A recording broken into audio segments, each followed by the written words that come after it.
did both like grade 10 together, grade 9 together, all the way to grade 3. Grade 3! Oh my god, that's years? So,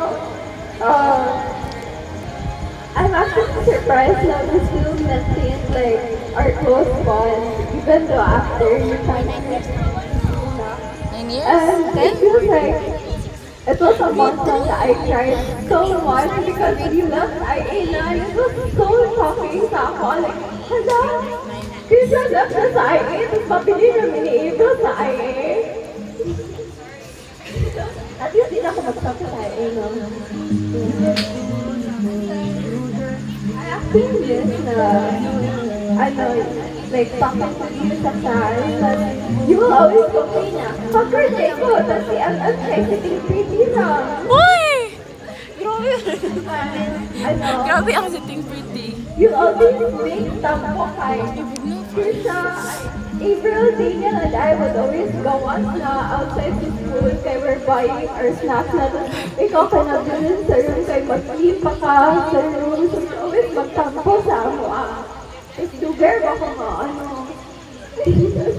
So, anyways, Chris, I'm really glad na I celebrated this special day with you.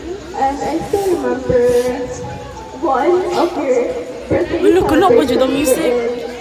in April, Daniel and I again had to wake up 5 a.m. No, earlier than 5 Wait, ako na a.m. Or we could meet up 5 a.m. and then home. Ayaw, kahilak din.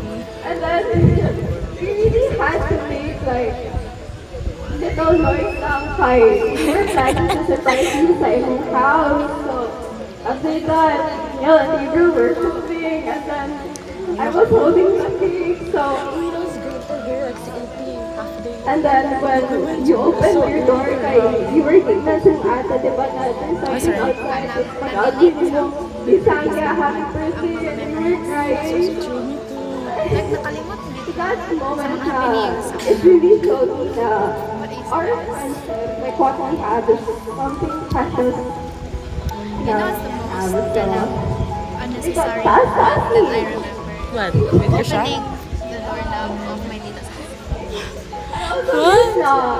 You're always the first person who I'll call to make pauban sa kitchen and I don't do it anymore. Kay, uy, I'm getting stronger na. I don't get scared na.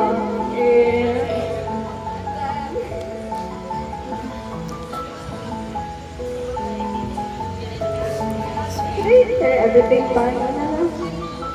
No? Yeah? Yeah.